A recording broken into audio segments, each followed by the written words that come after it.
Hoy en Observatorio están con nosotros Carla Pedersini y Luciana Gandini y hablaremos de un tema que seguramente usted y yo conocemos con la idea de fuga de cerebros, pero que técnicamente se llama migración calificada. Acompáñenos que ya volvemos al estudio.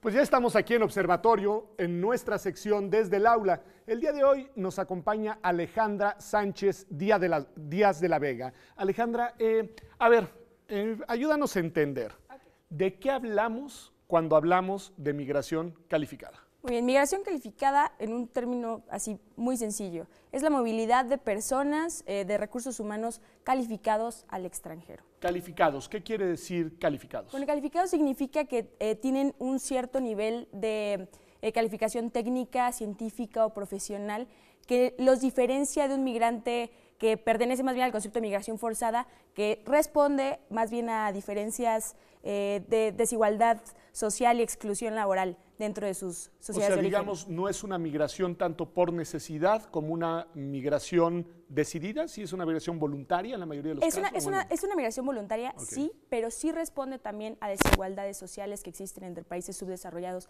y países en desarrollo. ¿Por qué? Porque el resorte, digamos, de esta migración es que resulta más atractivo para un desarrollo profesional precisamente el trasladarse a otro país. ¿Esa sería? Mira, existen dos visiones que lo analizan. La primera, que fue la que permeó durante los años 60 y los 70, que justamente plantea la fuga de cerebros que planteabas hace unos segundos y que ve como algo negativo la migración calificada, y una segunda visión que permeó más bien en la época de los 90, que ya con un mundo mucho más globalizado, que pretende o que asume que puede haber consecuencias positivas. Entonces, ¿y por qué no vemos las dos? Así sí, nos ayudas un poco a entenderlas. A ver, sí. La visión dices que tiene una valoración peyorativa, negativa del fenómeno, que lo califica precisamente con esa idea de fuga de cerebros y que fue dominante, digamos, al menos en esas 2 décadas que señalas.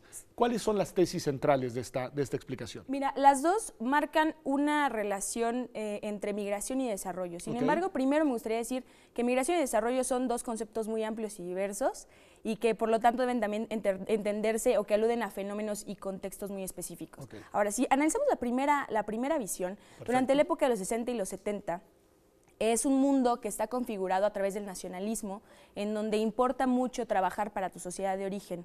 Y sin embargo, la segunda visión que plantea que no es una fuga de cerebros, sino que puede haber consecuencias positivas, por ejemplo, con el envío de remesas, con la configuración de sociedades globales de desarrollo científico y tecnológico, es de los 90, en donde el mundo está globalizado y empieza a haber un intercambio. Me interesa muchísimo porque estás además colocando una beta ideológica, no necesariamente una beta de impacto y de resultados económicos, sino ideológica.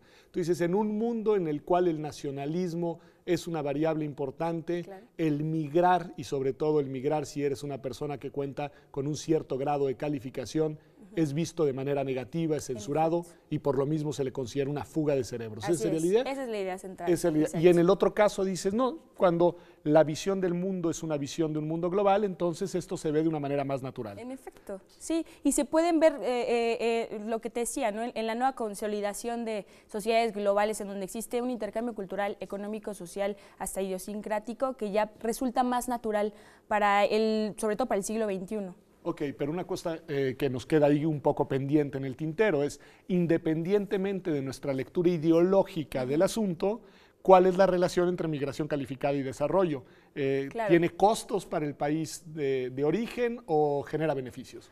Sí tiene costos, desde mi perspectiva personal, porque ambas visiones justifican regímenes diferentes. Sin embargo, desde mi punto, o sea, mi perspectiva personal, considero, si analizas los datos sobre dónde está el monopolio de estas fuerzas productivas calificadas y demás, están en realidad en 7 países. Estados Unidos, por ejemplo, tiene un 34% de personal calificado, o sea, de migración calificada. Japón tiene un 4%, Australia tiene un 7%, Reino Unido un 14%.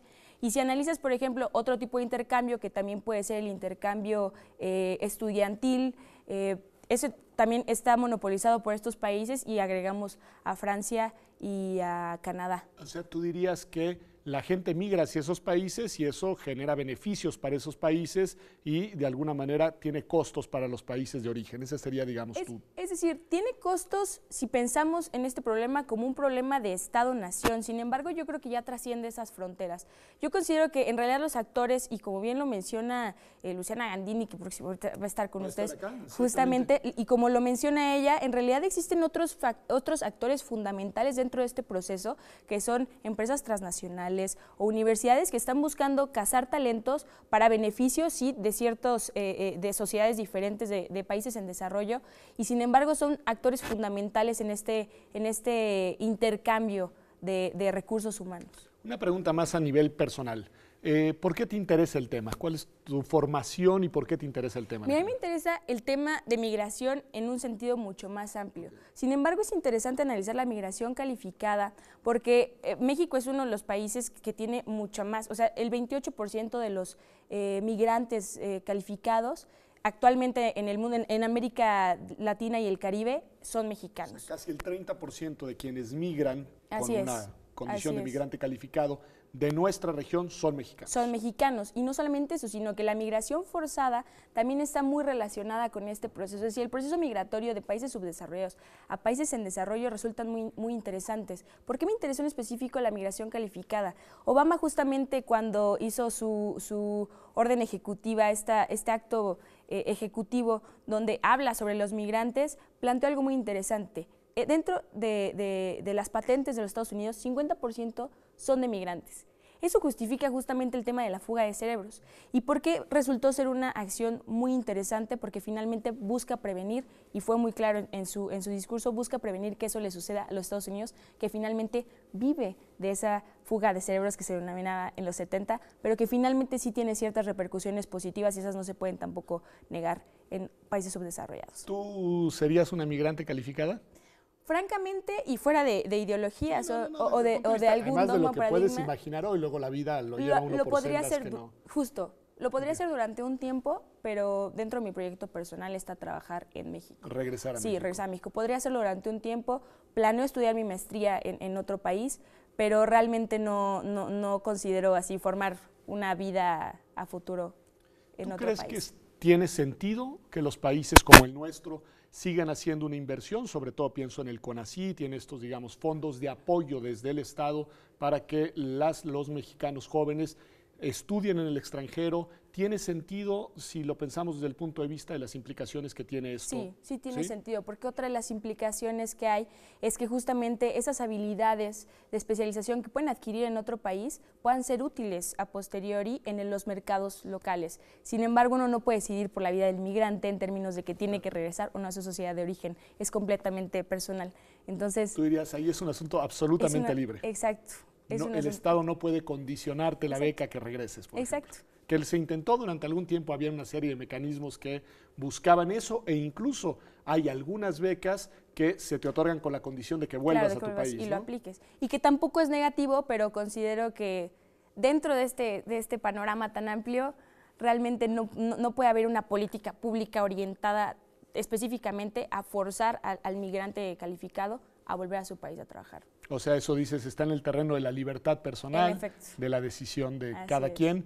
Bueno, pues ha sido la verdad, Alejandra, un gusto tenerte aquí. Gracias a ti por la No, invitación, al contrario, en doctor. esta que es tu sección, que es la sección de ustedes, la sección de los estudiantes universitarios, desde el aula aquí en Observatorio. Como ha visto usted, pues lo que tenemos en Alejandra Sánchez Díaz de la Vega es una joven experta de un tema muy interesante, muy relevante, que tiene mucha importancia para nuestro país el día de hoy, pero como ella misma nos ha dicho, en realidad que es un problema que trasciende únicamente la agenda mexicana. Vamos a un corte y ya volvemos aquí a nuestro análisis. En perspectiva, hablaremos precisamente de este tema, de la migración calificada, con Luciana Gandini y con Carla Perdenzini. Volvemos.